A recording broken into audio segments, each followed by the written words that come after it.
deixar-vos também uma palavra de confiança em vós, de confiança nas vossas famílias e a certeza que cada um de vós dará o seu melhor para um país mais justo, para um país mais pobre.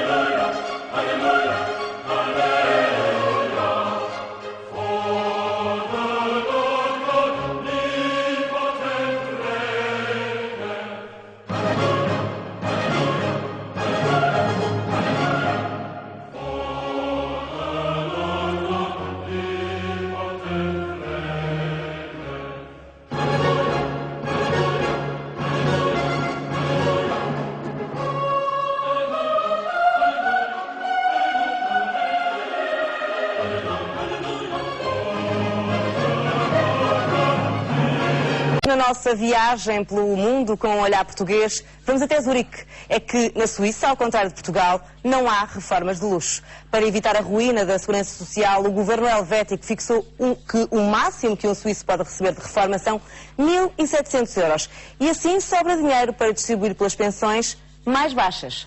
Bela merda. Sócio, por favor, né? Peço-lhes, por favor, que senão, pá, né? Estou concentradíssimo. Por favor, né? La vieillesse maximale pour un individu est, à partir de 2011, de environ 1.700 euros. Uma regra essencial para proteger o sistema. Si on connaissait des rentes illimitées, en fonction des revenus, des rentes de 20 000 euros, je dirais évidemment que sur l'aspect financier, ça aurait des répercussions très importantes. Et ce serait peut-être la ruine de l'assurance. Outra regra, só há uma reforma para cada pessoa. Oui, absolument, oui. Il y a une rente de vieillesse, une rente de la vieillesse. C'est-à-dire qu'on ne peut pas avoir une rente comme militaire, comme professeur, non. Non. Chama-se FMI. Quer dizer Fundo Monetário Internacional. Não sei porque é que se riem, é uma organização democrática dos países todos que se reúnem como as pessoas em torno de uma mesa para discutir os seus assuntos e, no fim, tomar as decisões que interessam a todos. É o internacionalismo monetário. A verdade é que o FMI já cá está em prestações, aliás, nada suaves, e elas até têm nome. O PEC 1 foi aí que chegou, depois o PEC 2, depois o PEC 3, que é onde vamos, e depois o PEC 4. Portanto, já cá estão. E não vale a pena fazer disto um enorme papão de ai que eles vêm aí, ai que eles vêm aí. E se nos anos 80 foi uma meia tragédia que só se começou verdadeiramente a resolver com a entrada dos fundos europeus, agora é pura e simplesmente uma farsa. Porque não há nenhum problema de Portugal ter que fechar contas para balanço e ter que ser vendido em saldos. Esse problema não existe, estamos muito longe dele. O que há é um agitar desse papão para que as pessoas aceitem de bom grado o assalto às algibeiras que lhes está a ser feito. Entendamos, não há rigorosamente nada de economia, de racionalidade económica neste agitar do papão. Nós temos um problema real de financiamento da economia portuguesa. Mas esta tem sido uma história contada pela metade. É porque quem tem verdadeiramente a grande dificuldade de financiamento não é o Estado português, é a banca privada. E aqui eu ouvi perguntar-me-á, mas como é que é possível? Como é que é possível quando nós vemos notícias nos jornais de que a banca tem 4 milhões de euros de lucros por dia e ainda por cima isentos de impostos e tem dificuldade em financiar-se? Ou seja, tem dificuldade em ir ao banco do lado e dizer empresta-me aí dinheiro. Como é que é possível isto? Bom, isto é possível por uma razão muito simples. É que a banca tem funcionado ao longo dos últimos 20, 30 anos com tais níveis de alavancagem, ou seja, de jogar com o dinheiro que não tem, que a partir do momento em que instalou a crise financeira, toda a gente tem medo do buraco do outro. E, portanto, não emprestam uns aos outros. Então, como é que isto se resolveu? Isto resolveu-se pondo o Banco Central Europeu a emprestar à banca privada. E por extraordinário que pareça às pessoas e aos ouvintes, a quem me esteja a ouvir, o Banco Central Europeu empresta à banca privada portuguesa, ou à espanhola, ou à grega, a 1% de juro. E então a pergunta legítima, aquela que valeria muito dinheiro então porquê que o BCE, se empresta à banca privada a 1%, não há de emprestar ao Estado português? Vá lá, eu já nem digo a 1%, mas a 2%. E de facto não há nenhuma boa razão para que não faça isto. As pessoas não sabem, por exemplo, que o Banco Central Europeu não empresta a Portugal ou a Espanha porque estão no euro, mas espantosamente empresta dinheiro à Hungria, que está fora do euro, mas pertence à União Europeia. Basta mudar estas regras para se acabar a especulação sobre os juros da dívida pública. Agora perguntam porquê é que não acaba, então porquê é que não se muda? Eu explico, é muito simples. É porque há quem esteja a ganhar e muito com este tipo de solução, com este tipo de regra, em que quem está no euro não pode receber o dinheiro do Banco Central Europeu. Ficou uma bela merda. Eu vi logo que ia ficar uma bela merda. Eu disse logo, vai ficar uma bela merda. Sócio, por favor, né? Peço-lhes, por favor, que senão, pá, né? Estou concentradíssimo. Por favor, né? O presidente do Banco Espírito Santo não gostou de ver aprovada a proposta do Bloco para levantar o sigilo bancário. O BES mantém sucursais em zonas offshore que servem para esconder o dinheiro que foge aos impostos. E numa altura em que já todo o mundo discute o fim dos offshores, Ricardo Salgado exige que lhe deem uma amnistia fiscal em troca. Toda a gente é contra os offshores, há muita hipocrisia aí pelo meio, mas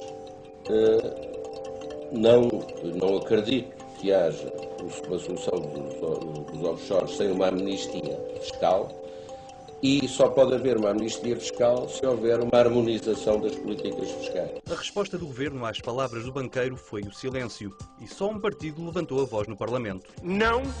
Não pode haver nenhuma amnistia a nenhum crime económico. Respondo por isso a Ricardo Salgado.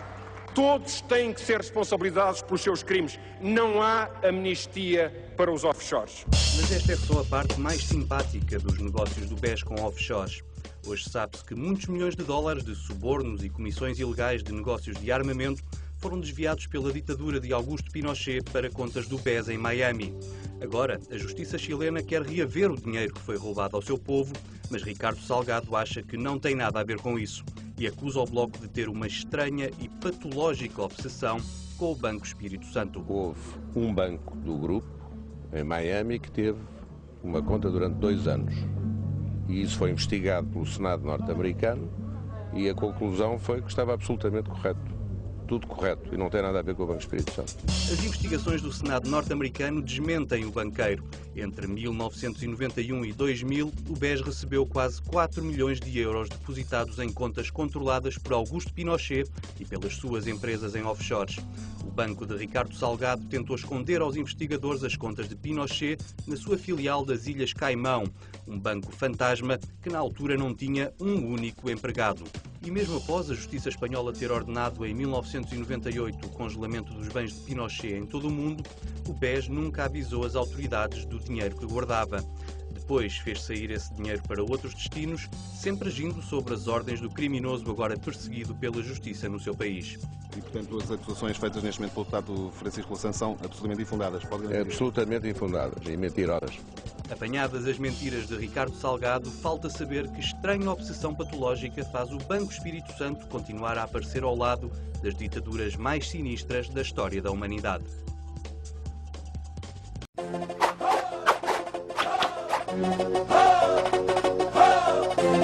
Quanto aos preços da Galp, o que eu tenho a dizer é exatamente se o mercado estiver a funcionar, os preços vão descer.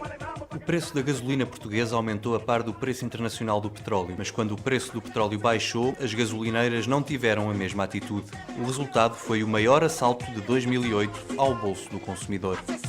E compreenderá o que eu senti quando me disseram que a Galp tinha aumentado a gasolina.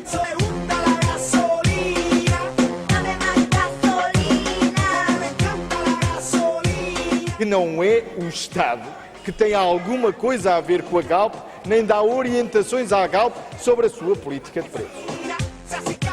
Escolheremos sempre a opção que cria mais valor para os acionistas. Felizmente o Sr. Deputado desta vez não me acusou de entregar a Galp ao Amorim, por tudo e meia.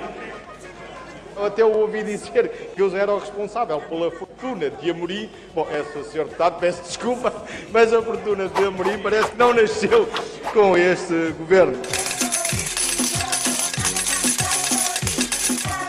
Bela merda. Sócio, por favor, né? Peço-lhes, por favor, que senão, pá, né? Estou concentradíssimo. Por favor, né? Ó Luís, vê lá como é que fico a olhar para os... Assim fica melhor ou fica melhor assim? Não, tinhas ser tu. Não, tinhas ser tu, né? Desculpa, eu estou aqui e tu agora a descontar. Lá, tinhas ser tu, né? Sempre operação, sempre, né? Lá.